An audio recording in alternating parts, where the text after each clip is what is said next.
In today's Holy Mass, we include in our prayers the following intentions. For the thanksgiving of Stardust and Luz Medina and family, the Parish Pastoral Council, Mr. and Mrs. Giron and family, Mr. and Mrs. 𝘗𝘳𝘦𝘢𝘴𝘩, Jonathan and Eileen Subig.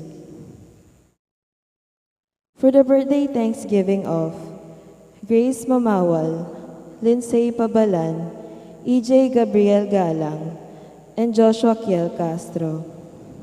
For the safe travel of Mr. and Mrs. 𝘗𝘳𝘦𝘢𝘴𝘩. For the wedding anniversary of Rico and Christine Martin.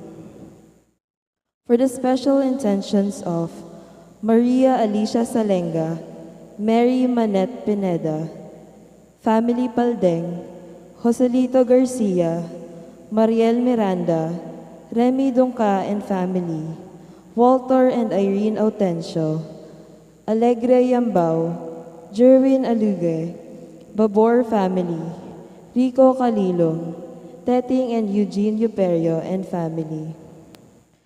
For the speedy recovery, safety, good health, and complete healing of Remeo Pangan, Mario Pasion, Fred Cabalya, Nena Andrea Ingal, Marie Ko Yu, Cesar Alugue, Josephine Palafox, Emeline and Takao Inoue, Rosario Cordon, Nicasio Timoteo and family, Jennifer Lianzana, and all our sick relatives and friends.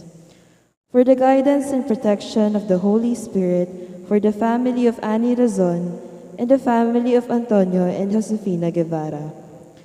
And for the eternal repose of the souls of Manuel Tongyo, Teresita Tongyo, Mark Louis Tongyo, Juanita Lagazon, Cesar David, Nelson Garma, Richard Jules Medina, Rodolfo and Siriaco Toledano, Nelson and Rodrigo Benitez, Merla Mangalos, Marian Ocampo, General Amado de Mata, Jose, Perla and Trina Yazon, Benedicto Tapia, Richard Cabalya, Leonor and Romy Bognot, Anisha Chodin, Ernesto Matias, Iluminada Giao, Graciana Mendoza, Esperanza Victoriano, Alfredo Julian Sr., Samson Palafox, Agustin Carlos, Rogelio Tan, Maxima Espinosa, Drew and Andre Sino, Juanita Cerezo,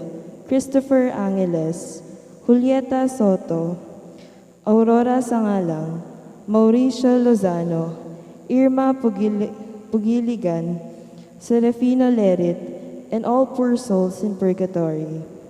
And also, for our safety against the COVID-19 pandemic, for the speedy recovery and complete healing of all those affected by the coronavirus, for the eternal repose of all those who have died because of the pandemic, and for the safety of all frontliners.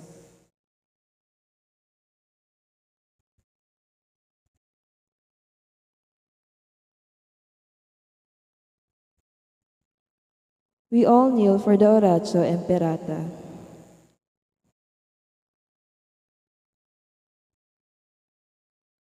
In the name of the Father, and of the Son, and of the Holy Spirit. Amen.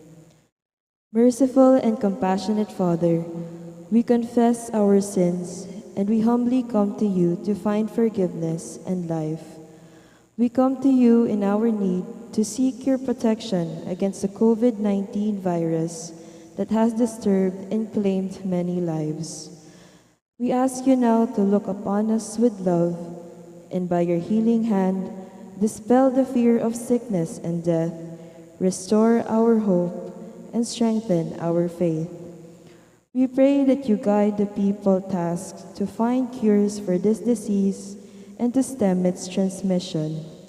Bless our efforts to use the medicines developed to end the pandemic in our country. We pray for our health workers that they may minister to the sick with competence and compassion. Grant them health in mind and body, strengthen their commitment, protection from the disease. We pray for those afflicted. May they be restored to health. Protect those who care for them. Grant eternal rest to those who have died. Give us the grace in these trying times to work for the good of all and to help those in need. May our concern and compassion for each other see us through this crisis and lead us to conversion and holiness.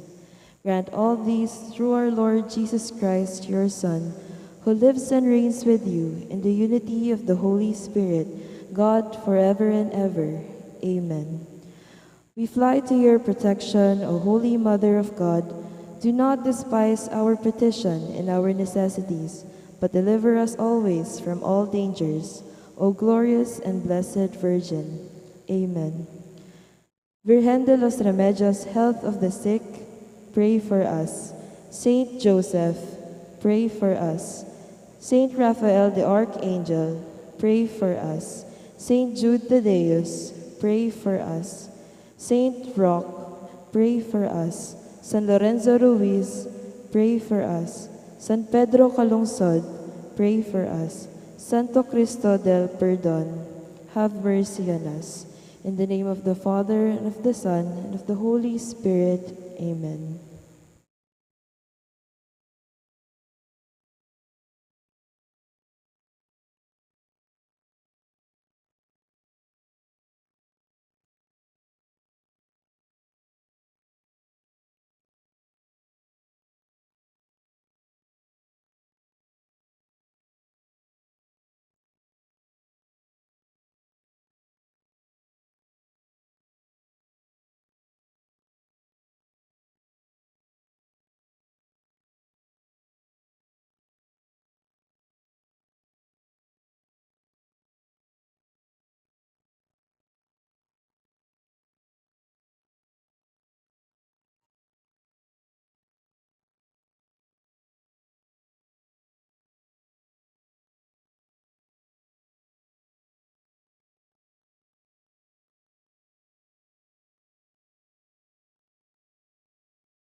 In the name of the Father, and of the Son, and of the Holy Spirit. Amen. The grace of our Lord Jesus Christ and the love of God and the communion of the Holy Spirit be with you all. And with your spirit. We're celebrating today the 18th Sunday in the ordinary time. Let us prepare ourselves to celebrate the sacred mysteries by acknowledging our sins. I confess To Almighty God and to you, my brothers and sisters, that I have greatly sinned in my thoughts and in my words, in what I have done and in what I have failed to do. Through my fault, through my fault, through my most grievous fault. Therefore I ask Blessed Mary, ever Virgin, all the angels and saints, and you, my brothers and sisters, to pray for me to the Lord our God. May Almighty God have mercy on us, forgive us our sins, and bring us to everlasting life. Amen.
kataasan.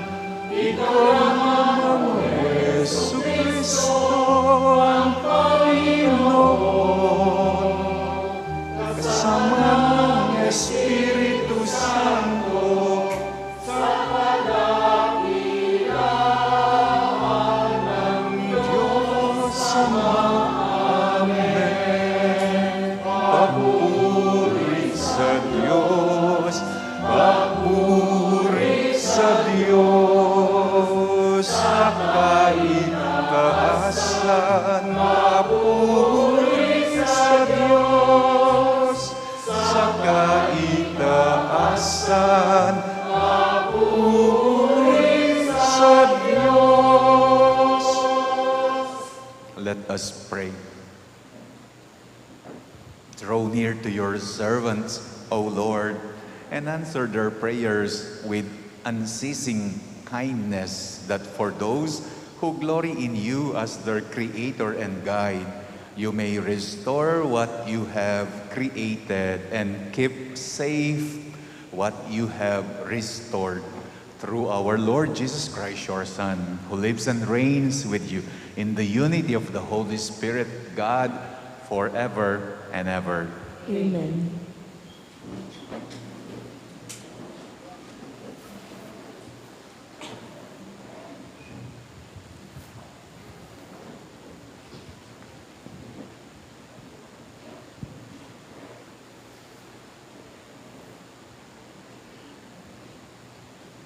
A reading from the book of Ecclesiastes. Vanity of vanities, says Kohelet. Vanity of vanities, all things are vanity. Here is one who has labored with wisdom, knowledge, and skill, and yet to another who has not labored over it. He must leave property. This also is vanity and a great misfortune. For what profit comes to man from all the toil and anxiety of heart with which he has labored under the sun? All his days, sorrow and grief is his occupation. Even at night, his mind is not at rest. This also is vanity. The word of the Lord. Thanks be to God. We respond to the verses with the psalm, "If today you hear his voice, harden not your hearts."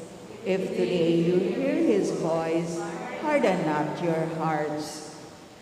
You turn man back to dust, saying, "Return, O children of men.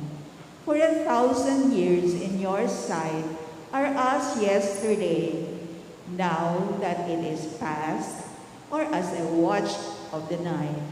If today you hear his voice, harden not your hearts. You make an end of them in their sleep. The next morning, they are like the changing grass, which at dawn springs up anew, but by evening wilts and fades. If today you hear his voice, harden not your hearts. Teach us to number our days aright, that we may gain wisdom of heart. Return, O Lord, how long? Have pity on your servants. If today you hear his voice, harden not your hearts. Fill us at daybreak with your kindness, that we may shout for joy and gladness all our days. And may the gracious care of the Lord our God be ours. Prosper the work of our hands for us. Prosper the work of our hands. If today you hear his voice, harden not your hearts.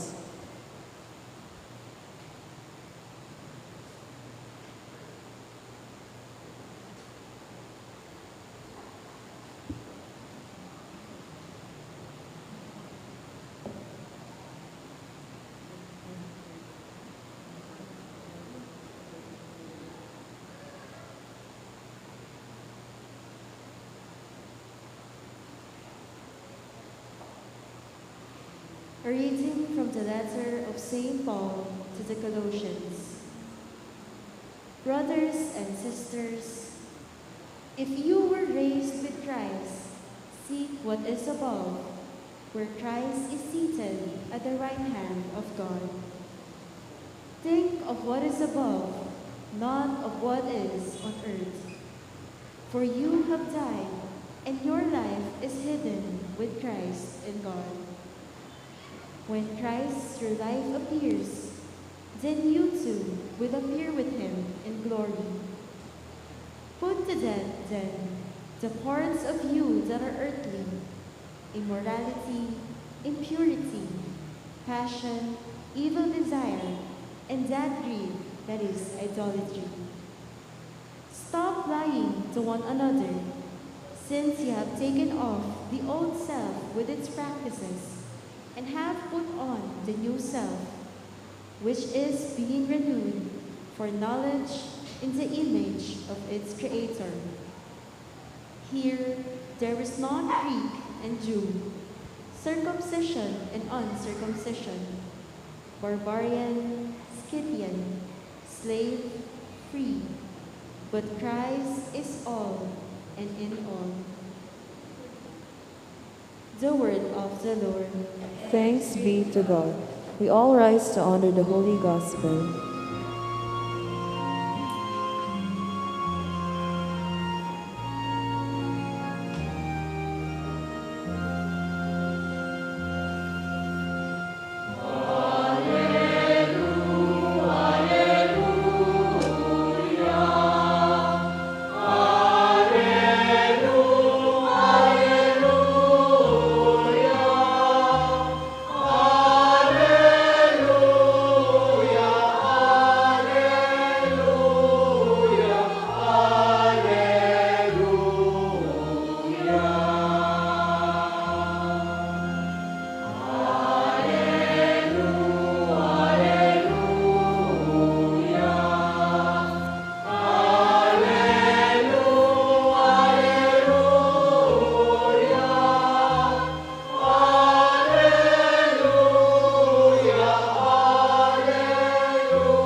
Holy Gospel according to Luke.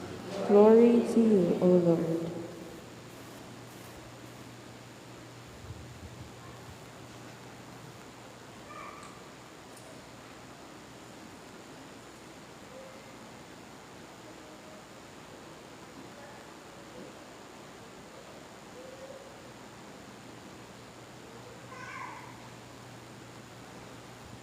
Someone in the crowd said to Jesus, "Teacher, tell my brother to share the inheritance with me." Jesus replied to him, "My friend, who appointed me to be as your judge and arbitrator?" And then he said to the crowd, "Take care to guard against all greed, for though one may be rich, one's life does not consist of possessions." And then he told them a parable. There was a rich man whose land produced a bountiful harvest. He asked himself, "What shall I do? I do not have space in order to store my harvest." And he said, "This is what shall I do? I shall tear down my barns and build larger ones. There I shall store all my grain and other goods, and I shall say to myself, now as for you, you have so many good things stored up for many years, so you may rest, eat, drink, and be merry. But God said to him, you fool, this night your life will be demanded of you, and the things you have prepared, to whom will they belong? Thus it will be for all who stored up treasure for themselves, but are not rich in what matters to God. My dear brothers and sisters, the Gospel of the Lord. Praise to you, Lord Jesus Christ.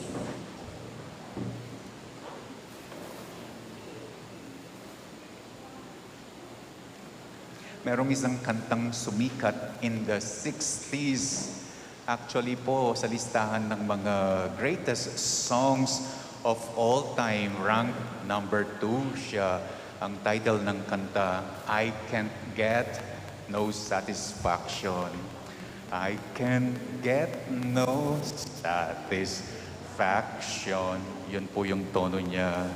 Ibig sabihin, I can't get any satisfaction. Tungkol po yung kanta sa commercialism in the modern world.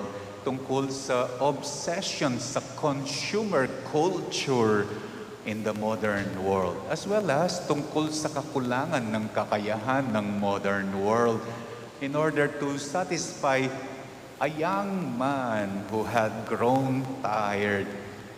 Ito yung writer of the song of the current situation of the way things are. Sabi ng verse 1 ng kanta, meron daw isang advertisement sa radyo enticing listeners with their imagination in order to buy the product. But the writer of the song who was listening was not satisfied, and he found the advertisement annoying and a nuisance.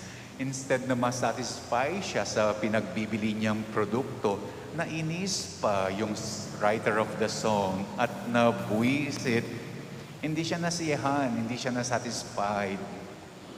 The second verse, tungkol naman to sa commercial sa television, enticing people to buy the best detergent to make shirts the whitest ever. Again, the writer of the song was not satisfied, was not persuaded by the commercial. Alam niyo ang dahilan niya? Kasi daw yung sigarilyo ng lalaki sa commercial, hindi raw tulad ng kanyang sinisigarilyo. Illogical reason. But that is not the point. The point is, kung makikita niyo, it's an endless dissatisfaction. It's an endless no satisfaction. Tinuturuan to crave more through commercial. Yung mga tao, tinuturuan wag masatisfy. Tapos itong nakikinig, nanonood, hindi rin siya nasasatisfy. An endless dissatisfaction. Sabi nung nabasa ko doon, tungkol sa kanta, sabi niya, there is nothing something about holy, about the lyrics of the song, which is very much true.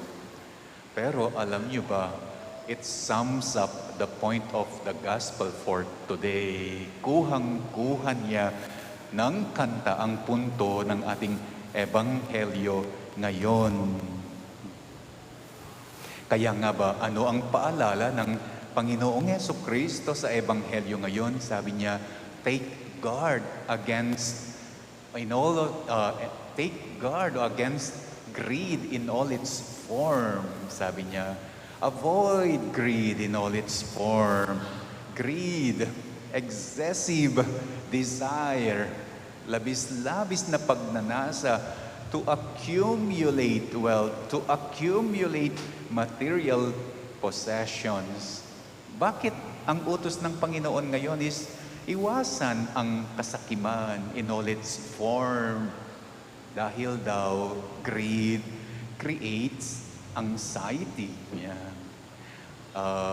walang katapusang pag-aalala, walang katapusang pagkabahala, walang katapusang pagkaligalig, walang katapusang pagkabalisa. And not only that, it also creates no satisfaction, as the song goes.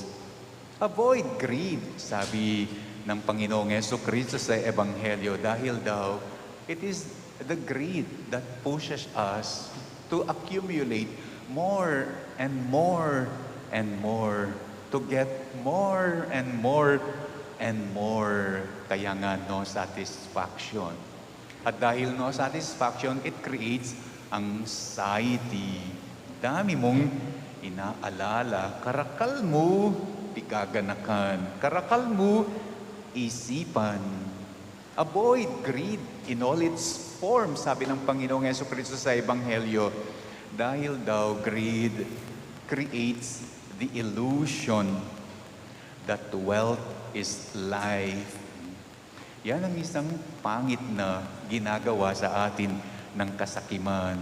It gives us illusion that wealth is life, that if you own nothing, you will not be alive. Hindi ka mabubuhay. If you own nothing, walang sigla ang buhay mo if you own nothing. Maling akala dahil sa totoong buhay, di ka naman namamatay. Di ka naman mamamatay kahit na you own nothing. Doesn't assure happiness kapag ikaw ba ay walang possession. Sabi nga sa Ebanghelyo, though one may be rich, one's life does not consist in the abundance of possessions. Kung ita-translate ko ito, para bagang sinasabi, ang mga maling akala natin pagdating sa wealth, pagdating sa buhay. Oo, wealth, material possessions are a symbol of our hard work, our skills, our talents, our dreams, simbolo ng ating sipag, pagtsatsaga, pagsusumikap. But wealth as well provides the illusion of control, the illusion of security. Akala mo, when you have money, you are in control of everything. Nasa kamay mo ang lahat. Gusto mong bumili, gusto mong utusan ng taong ito because you have money. Nakokontrol mo ang lahat ng gusto mong gawin when you have money. That is the illusion. Akala kong you are in control. Bakit hindi mo control yung nagkakasakit ka? Ang daming mga mayayaman, nagkaroon ng sakit ng cancer. Despite their riches, hindi sila napagamot. How could that be? You are in control kahit you have money. Akala mo you are secure when you have money. Pag may gastusin, meron kang huhugutin, meron kang pambibili. Pero bakit, dahil meron kang pera, bakit natatakot ka na pasukin ang iyong bahay, nakawin, maholdapan, makidnap? How could that be that you are secure then? Illusion. Ito pa ang maling akala about wealth. Akala natin kung minsan ang kayamanan is the expression of life. Nya pinsana, singkadakal pibanjan, singkadakal pera. We thought wealth is the expression of life. Pero alam naman natin, hindi lang padamihan ng wealth ang buhay. We thought wealth is the measure of your life. Pero akala rin natin yan dahil hindi lang nasusukat ang buhay sa wealth. We thought wealth is the source of our life. Sabi ko nga kanina, kapag walang kayamanan, walang buhay, walang sigla. Alam naman natin, hindi lamang nanggagaling ang buhay sa wealth. Wealth is the purpose of your life. Maling akala din yan. Ang dahilan ng buhay, hindi lamang wealth. Hindi ka pinanganak dito sa mundong ibabaw para lang sa wealth. Hindi ka nilalang ng Panginoong Diyos para lang sa wealth. And then sasabihin mo, ang dahilan ng buhay is wealth. Maling akala. Material possessions, wealth is our anxieties about the future. Totoo. Binabawasan kung hindi man inaalis ang anumang pag-alaala, pagkabahala of what the future holds for us. Pero ito naman ang isang katotohanan din. It can never ever take the place of the purpose of our life. Kailanman hindi magiging purpose of life natin dito sa mundo ang wealth. Because the purpose of our life is none other than to become like Christ, to share in God as a child of God. That is why the source and the purpose of life, it's God alone. The basis of life, the basis of peace, it's God alone. True wealth can only be found in God alone. So, treasure every moment, every opportunity to give, to share, to be kind, to be generous, to be of help, to heal, to unite, to gather, and even to forgive. Because that is what is the purpose of wealth in our life. Merong isang magandang dasal si Father Henry Nguyen about wealth. Sabi niya, Dear God, help me to discover that I am not what I own, that I am what you give me. You give me love, you give me unconditional love, you give me everlasting love. Hindi yung aking naiipon ang nagiging pagkatao ko, that what makes me. Kung hindi kung ano ang nanggagaling sa iyo, kung ano ang ibinibigay mo sa akin, ang nagiging pagkatao ko, that what makes me.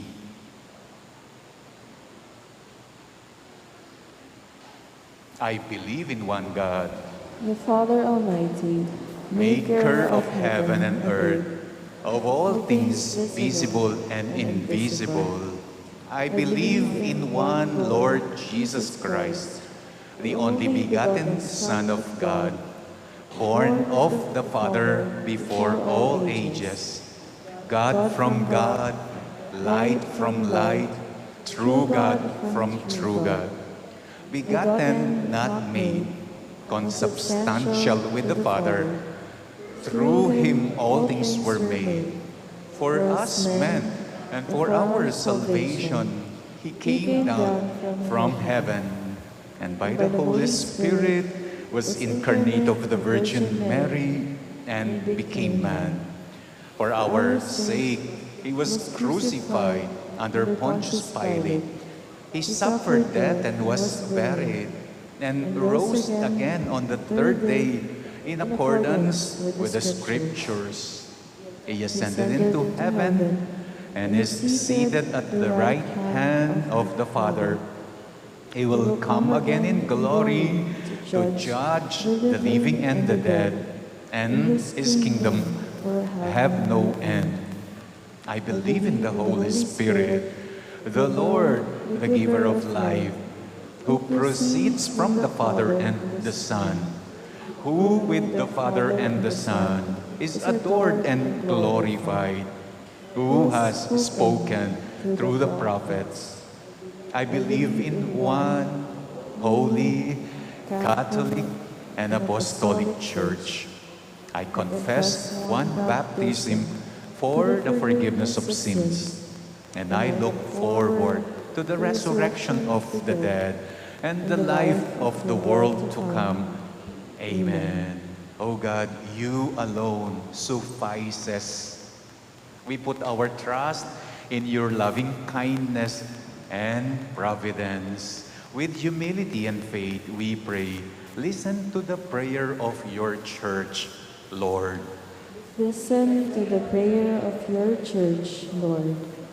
Send more missionaries to your church, O Father, to minister to the poor and enrich the world with the values of sharing, brotherhood, and trust in you. We pray. Listen to the prayer of your church, Lord. Touch the hearts of our political leaders and the wealthy among us. May they strive to improve the lot of the poor and those of us who are in the margins, so that our country may be spared from the specter of class warfare. We pray. Listen to the prayer of your church, Lord. Encourage, O Father, young men and women to heed the call of Christ, to serve in the missionary apostolate as priests, brothers, sisters, catechists, or lay leaders. We pray. Listen to the prayer of your church, Lord. May the rich and the satisfied come to recognize the vanity of wealth and power and start to store up for themselves treasures that cannot be stolen, corrupted, nor lost. We pray. Listen to the prayer of your church, Lord. Let us also pray for the following. For the Thanksgiving of Sardas and Luz Medina and family, our Parish Pastoral Council, Mr. and Mrs. Giron and family, Mr. and Mrs. 𝘗𝘳𝘬𝘓𝘳 and Jonathan and Eileen Sibog. Let's also pray for our birthday celebrators, Grace Mamawal, Lindsay Pabalan, EJ Gabriel Galang, Joshua Kiel Castro, and Marian Castro. Let's pray for our celebrating their wedding anniversary, Rico and Christine Martin, for the safe travel of Mr. and Mrs. 𝘗𝘗𝘬𝘓𝘗, for the special intention of Maria Alicia Salenga, Mary Manette Pineda, Paldeng family, Osalito Garcia, Mariel Miranda, Remy Dunga and family, Walter and Irene Autencio, Alegria Yambao, Jerwin 𝘗𝘗𝘬𝘓𝘗 family, Rico Calilong and Feteng and Eugene Euferio and family, for the speedy recovery, good health, and healing of Remilio Pangan, Mario Passion, Fred Cabalya, Nena Andrea Ingal, Marico Yu, Cesar 𝘗𝘗𝘬𝘓𝘗, Josephine Palafox, Emeline and Takao Inove, Rosario Cordon, Nicasio Timoteo and family, Jennifer Liansana, and all our sick relatives and friends, for the guidance and protection of the Holy Spirit, for the family of Ani Rason and the family of Antonio and Josefina Guevara. And may the Lord welcome our departed loved ones, especially those who have served you faithfully, selflessly and generously, as well as the souls of Manuel Teresita and Mark Louis Tongyo,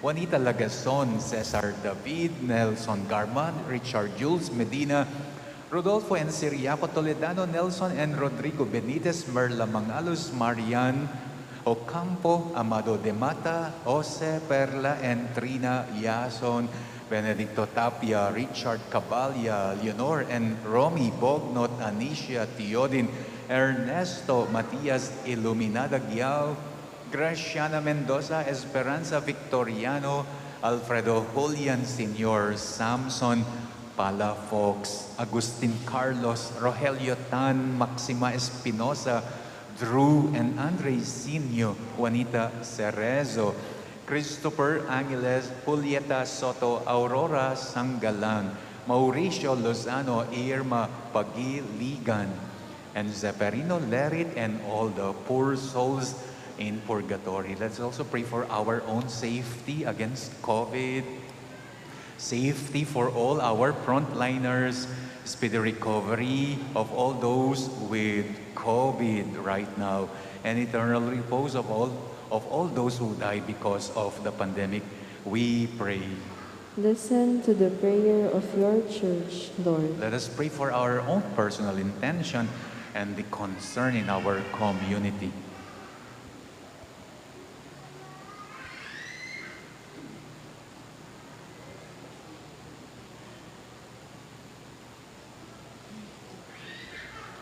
Father, help us see your kingdom as our greatest treasure and make us joyful sharer of our goods and talents. At the end of our life, may we appear before you rich with the things of the Spirit through Christ our Lord. Amen.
Pray, brethren, that my sacrifice and yours may be acceptable to God, the Almighty Father.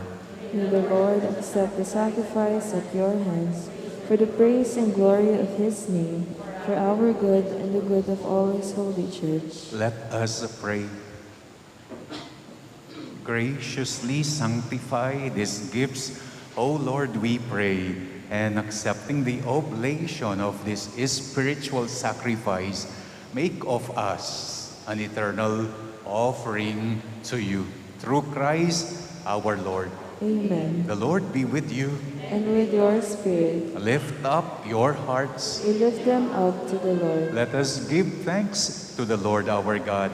It is right and just. It is truly right and just, our duty and our salvation, always and everywhere to give you thanks, Lord, Holy Father, Almighty and eternal God, for you laid the foundation of the world and have arranged the changing of times and seasons. you formed man in your own image and set humanity over the whole world in all its wonder to rule in your name over all you have made and forever praise you in your mighty works through Christ our Lord. And so with all the angels, we praise you as in joyful celebration we acclaim.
You are indeed holy, O Lord, the fount of all holiness. Make holy, therefore, these gifts, we pray, by sending down your Spirit upon them like the dewfall, so that they may become for us the body and blood of our Lord Jesus Christ.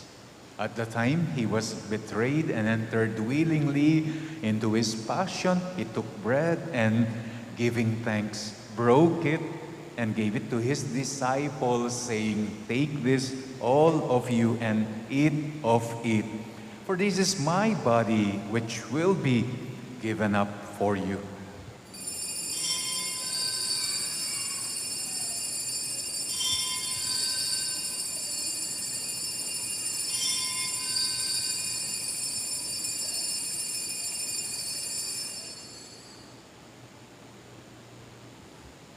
In a similar way, when supper was ended, he took the chalice, and once more, giving thanks, he gave it to his disciples, saying, "Take this, all of you, and drink from it. For this is the chalice of my blood, the blood of the new and eternal covenant, which will be poured out for you and for many, for the forgiveness of sins. Do this in memory of me."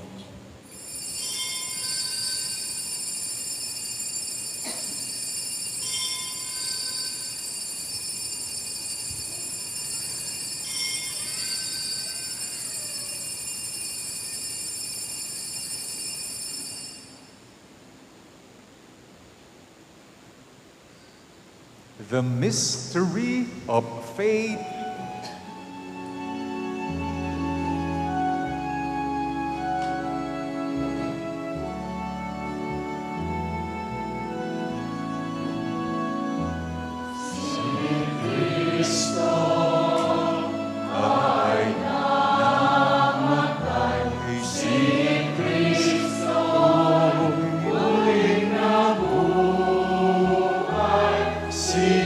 Cristo,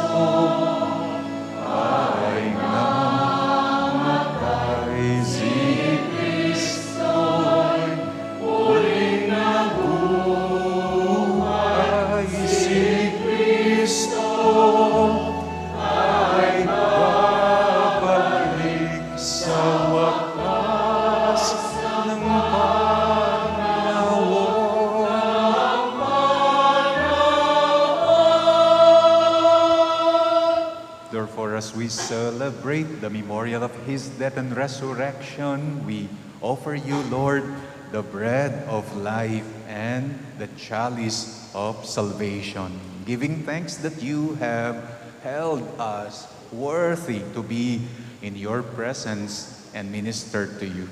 Humbly we pray that partaking of the body and blood of Christ, we may be gathered into one by the Holy Spirit. Remember, Lord, your church spread throughout the world and bring her to the fullness of charity. Together with Francis, our Pope Florentino, our Bishop, and all the clergy. Remember our brothers and sisters who have fallen asleep in the hope of the resurrection, and all who have died in your mercy.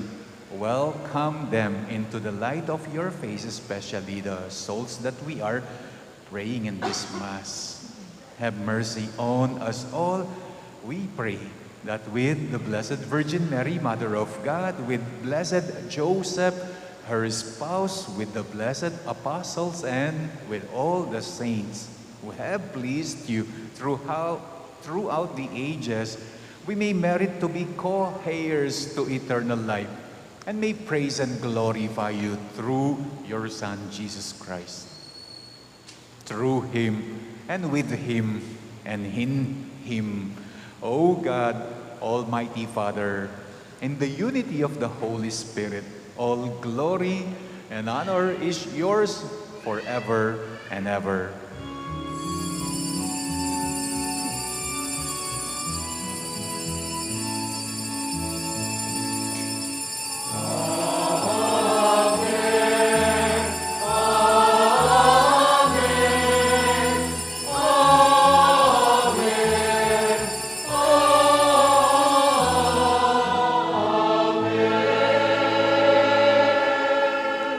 The Savior's command, and formed by divine teaching, we dare to pray.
Deliver us, Lord, we pray, from every evil, and graciously grant peace in our days, that by the help of your mercy, we may be always free from sin and safe from all distress, as we await the blessed hope and the coming of our Savior, Jesus Christ.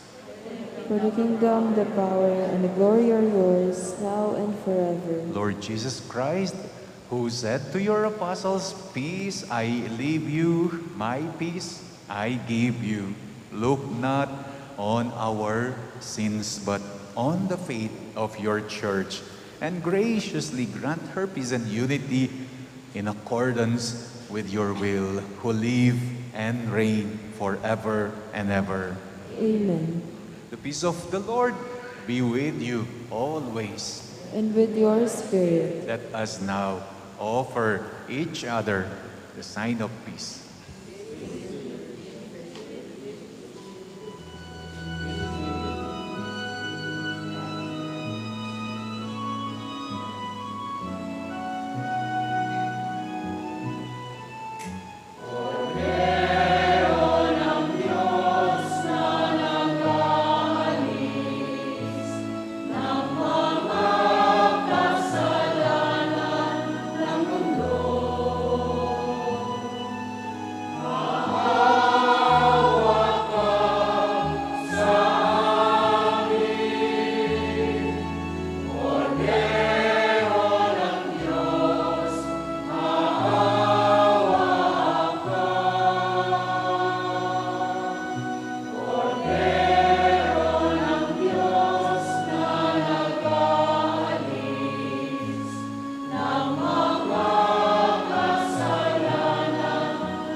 Behold the Lamb of God. Behold him who takes away the sins of the world. Blessed are those called to the supper of the Lamb. Lord, I am not worthy that you should enter under my roof, but only say the word, and my soul shall be healed. The body of Christ. Amen.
the last time, panyawis tayo po yung kakasal, Rod ni Wayne Miguel, anak ng Rod and Rowena Miguel, dating makatuknang king Lakasan Nueva, kakazalya ketiking kaya katang parokya on September 3. Let us pray. Accompany with constant protection, O Lord, those you renew with these heavenly gifts, and in your never-failing care for them, make them worthy of eternal redemption. Through Christ our Lord. Amen. The Lord be with you. And with your spirit. You bow for the blessing. May the Lord bless you and keep you. Amen. May He let His face shine upon you and show His mercy. Amen. May He turn His countenance towards you and give you His peace. Amen. And may the blessing of the Almighty God, the Father, the Son, and the Holy Spirit come down on you and remain with you forever. Amen. Our celebration is now over. Go and announce the gospel of the Lord. Thanks be to God.